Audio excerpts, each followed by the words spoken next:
I am so proud of each and every one of you.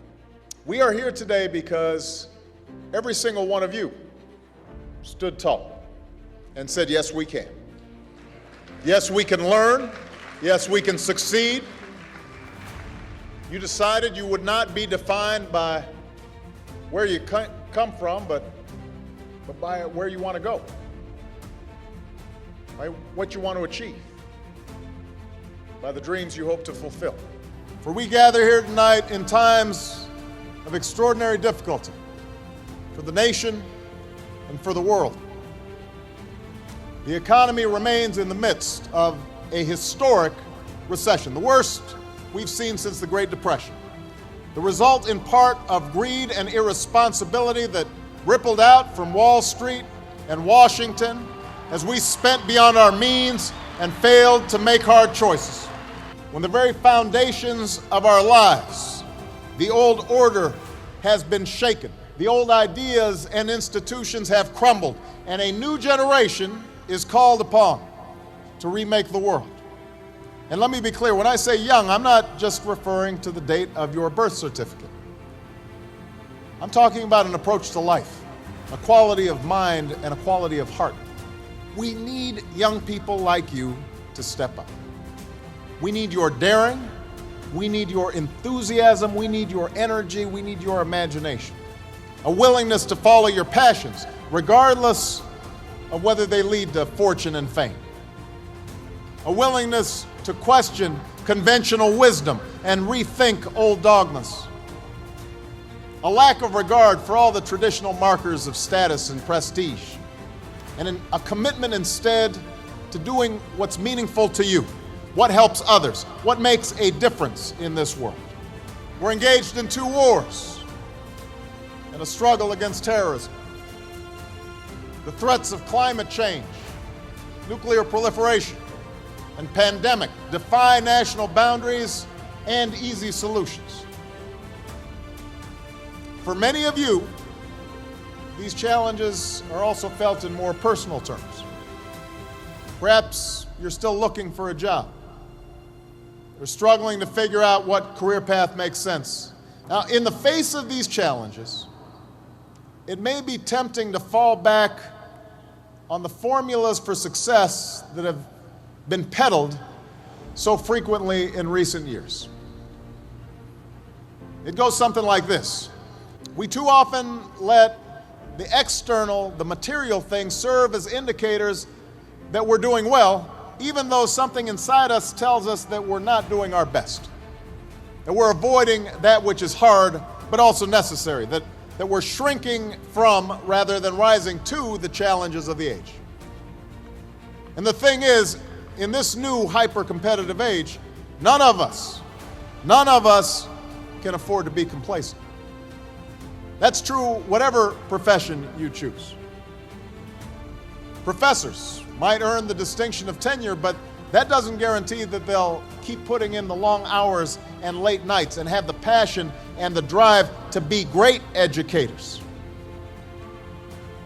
The same principle is true in your personal life. Being a parent is not just a matter of paying the bills, doing the bare minimum. It's not just bringing a child into the world that matters, but the acts of love and sacrifice it takes to raise and educate that child and give them opportunity. I'm standing here as president because of the education that I received. As Chris said, my father left my family when I was 2 years old. And I was raised by a single mom. Sometimes she struggled to provide for me and my sister. But my mother, my grandparents, they pushed me to excel. They refused to let me make excuses, and they kept pushing me, especially on those rare occasions where I'd slack off or get into trouble. You can't let the past get you down, you have to let it motivate you. Everybody here has got a unique story like that to tell. Each of you knows what it took for you to get here. But in reaching this milestone, there's a common lesson shared by every graduate in this hall. It's not where you are or what you are, it's who you are. because life will throw some things at you. Truth is, not a single one of the graduates here today has had as easy. Not a single one of you had anything handed to you on a silver platter. You had to work for it. You had to earn it. And most of all, you had to believe in yourselves. Yes, you've always been underdogs. Nobody's handed you a thing. But that also means that whatever you accomplish in your life, you will have earned it. Whatever rewards and joys you reap, you'll appreciate them that much more because they will have come through your own sweat and tears, products of your own effort and your own talents. You've shown more grit and determination in your childhoods than a lot of adults ever will. That's who you are. We need everyone to broaden their ideas about what is possible. We need parents, politicians, and the media to see how success is possible, how success is happening every day. So that's why I came here today. Because if success can happen here, you have everything you need to get started. You've got no excuses. You have no excuses not to change the world. Did you study business? Go start a company. Or why not help a struggling non-for-profit find better, more effective ways to serve folks in need? You study nursing? Go. Understaffed clinics and hospitals across this country are desperate for your help. You study education? Teach in a high-needs school where the kids really need you. Give a chance to kids who can't get everything they need maybe in their neighborhood, maybe not even in their home, but we can't afford to give up on them.